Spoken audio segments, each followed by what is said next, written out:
The energy in the room wasn't just palpable, it was electric, but not in the way anyone had anticipated.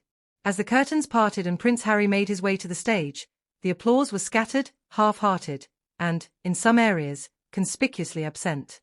A moment meant to uplift and unify felt fractured, like something vital had been lost. And it wasn't just the lack of applause.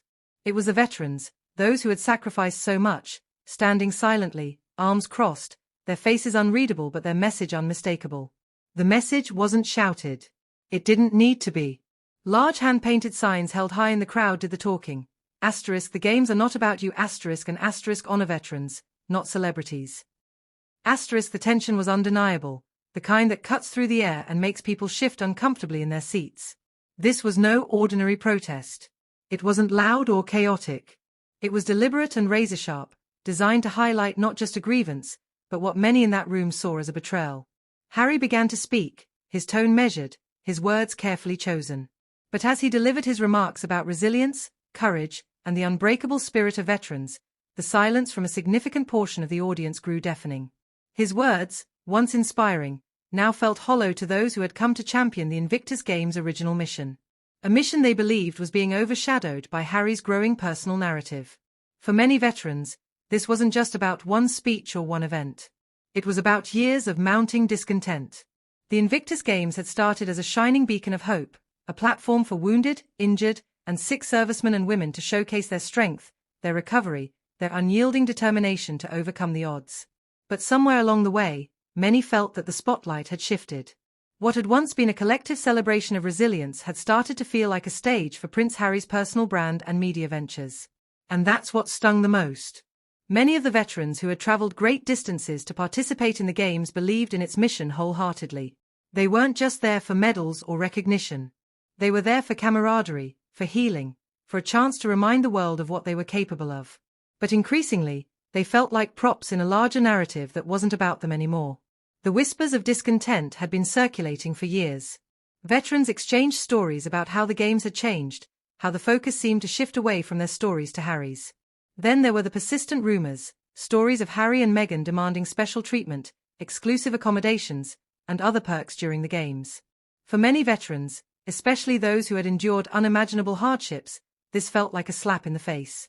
It wasn't about jealousy or pettiness. It was about principle. They hadn't bled and sacrificed for their countries to become a backdrop for celebrity fanfare. The silent protest was their way of saying, *enough of the speeches that felt rehearsed. Enough of the headlines about Harry and Meghan that overshadowed the real purpose of the event.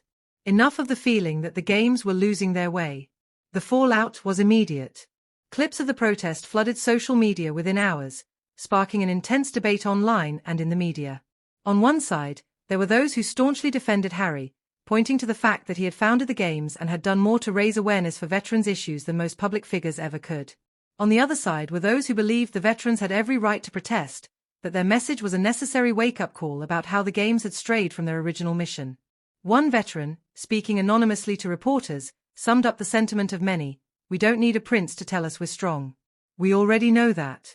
What we need is action. We need resources, support, and real change, not just words." Behind the scenes, the controversy sent shockwaves through the Invictus Games organization. Sponsors, military organizations, and other stakeholders began asking hard questions. Could Harry still effectively lead the Games? Or had his involvement become too polarizing, too much of a distraction from what the Games were supposed to be about? Some board members reportedly floated the idea of distancing the event from Harry altogether, a move that would have been unthinkable just a few years earlier. The veterans who protested weren't looking for Harry's downfall. They weren't there to tear him down. What they wanted was simple: a return to the core values that had made the Invictus Games so special in the first place. They wanted the focus to be on the competitors, on their stories, their struggles, their triumphs. Not on one man, no matter how well-intentioned he might be. For Harry, the moment was a reckoning. The Invictus Games had been one of his proudest achievements, a project born out of his own experience in the military and his desire to give back to a community he deeply respected. But now, that very community was questioning his motives, his actions, and his ability to lead. It was a stark reminder that good intentions aren't always enough, especially when the stakes are this high. The controversy also sparked a broader conversation about the role of public figures in military-centric causes. While many appreciated Harry's efforts to shine a light on veterans' issues, others wondered whether his celebrity had started to overshadow the very people he was trying to help. It was a delicate balance, one that Harry seemed to be struggling to maintain. As the dust settled, the future of the Invictus Games hung in the balance. Would the event be able to move past the controversy and refocus on its original mission? Or would it continue to be mired in debates about Harry's involvement? The answers weren't clear, but one thing was certain: the veterans' protest had sent a powerful message that couldn't be ignored. For some, the protest was a turning point, a necessary step to ensure that the Games stayed true to their purpose. For others, it was a painful reminder of how easily good intentions can be overshadowed by personal ambitions and public scrutiny. Either way, the moment marked a significant chapter in the history of the Invictus Games, and in Prince Harry's legacy. Time will tell whether the Games can reclaim their original spirit and whether Harry can rebuild the trust of the community he set out to support. But one thing is certain: the veterans who stood in silent protest that day weren't just making a statement about one man or one event. They were standing up for something much bigger, something that can't be reduced to headlines or soundbites.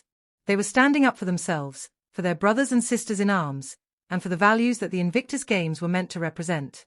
And that's a message that no one, not even a prince, can afford to ignore.